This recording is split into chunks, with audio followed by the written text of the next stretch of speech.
There's a problem with Android screens that seem to crop up when you least expect, and it's too annoying to ignore.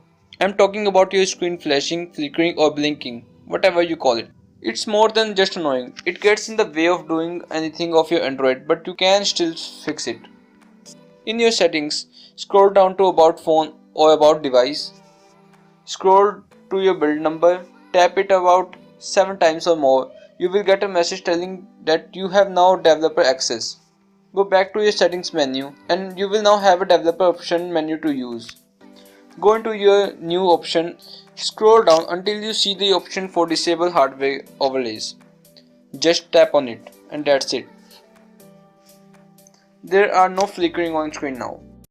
तो friends यहाँ पे जो हमारी अगली trick है वो एक बहुत ही यूजफुल और यूनिक ट्रिक है दोस्तों। बहुत बार आपके साथ ऐसा होता है, आपका नेटवर्क जो है बहुत ही स्ट्रांग रहता है, फिर भी आपका इंटरनेट कनेक्शन अच्छे से वर्क नहीं करता। अगर आप वाईफाई का इस्तेमाल कर रहे हैं तब भी जो आपका इंटरनेट कनेक्शन जो डाउन रहता है, उस टाइम पे दोस्तों आपको ये ट्रिक की बहुत ही यूजफुल साबित होने वाली। तो सिंपली दोस्तों, अगर आप आपके दोस्त के साथ बैठे हो या आपके पास जो कोई दूसरा अलग स्मार्टफोन है, तो दोस्तों आप उस स्मार्टफोन का जो है इंटरनेट कनेक्शन इस्तेमाल कर सकते हो। इसके लिए दोस्तों सिंपली आपको जाना है आपके सेटिंग में। आप जिस स्मार्टफोन से इंटरनेट कनेक्शन लेना चाहते हो उसमें आपको यहाँ पे सेटिंग में जाना है और यहाँ पे आपको डेटा यूजर्स के बाद जो मोर का ऑप्शन रहता है, लगभग सारे स्मार्टफोन में आपको यही ऑप्शन देखने के लिए मिल जाता है।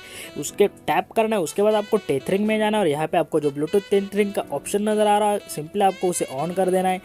आप यहाँ पे देख सकते हो, यहाँ पे आपको क्लियरली लिखा हुआ आ रहा है कि यहाँ पे आप जो डिवाइस कनेक्ट करने वाले दूसरे ब्लूटूथ से, वहाँ पे जो आपका इंटरनेट कनेक्शन इस्तेमाल होने वाला है।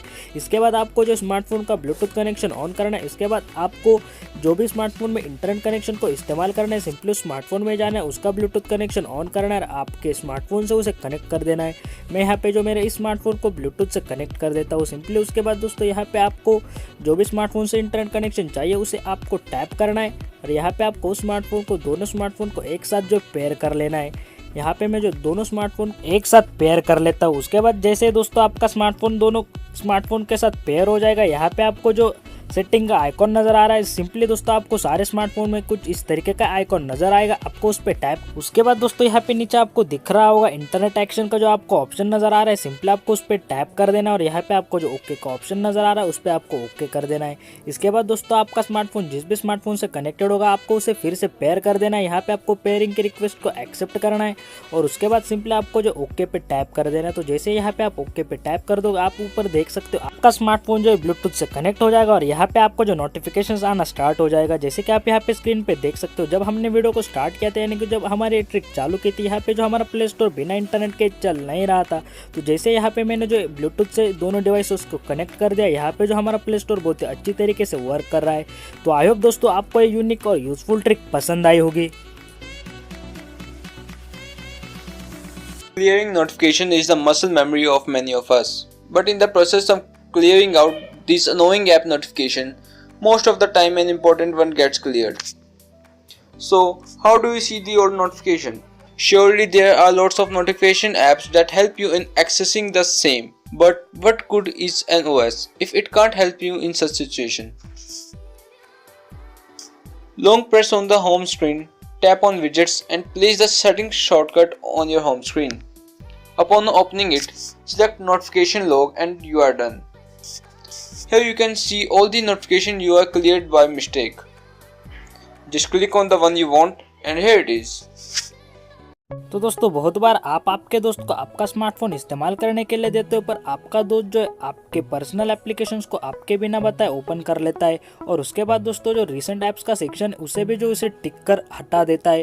दोस्तों अगर आप ये जानना चाहते हो कि आपके दोस्त ने आपके बिना बताए आपके स्मार्टफोन में कौन से एप्लीकेशंस रिसेंट में ओपन किए थे, तो दोस्तों इसके लिए सिंपली आपको जाना है आपके फोन में। इसके बाद दोस्तों आपको डायलर में डायल करना है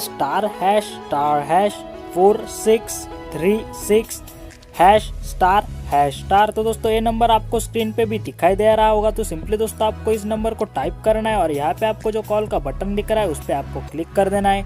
इसके बाद दोस्तों आप एक विंडो में ओपन हो जाओगे। यहाँ पे आपको जो यूजर स्टैटिस्टिक्स का ऑप्शन नजर आ रहा होगा, सिंपली आपको उस पर टैप कर देना और आप यहाँ पे देख सकते हो आपके स्मार्टफोन में कौन से एप्लीकेशन किस किस टाइम पे और किस किस समय पे खोले गए। तो दोस्तों अगर आप ये जानना चाहते हो कि आपके दोस्त ने आपके बिन बताए कौन से एप्लीकेशन का इस्तेमाल किया गया तो दोस्तों आप सिंपली इस ट्रिक की मदद से जो वो जान सकते हो।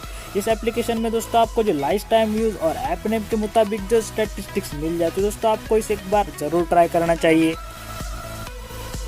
Screen pinning is an awesome way to keep us tension free when our phone is in others hand.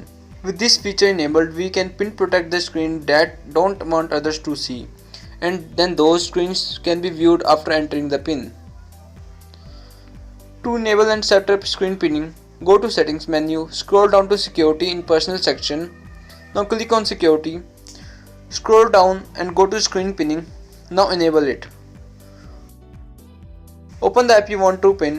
Now open the recents menu and touch the pin button. If you want to unpin the screen, just tap and hold the back key on your Android screen. That's it. Get low when the whistle go.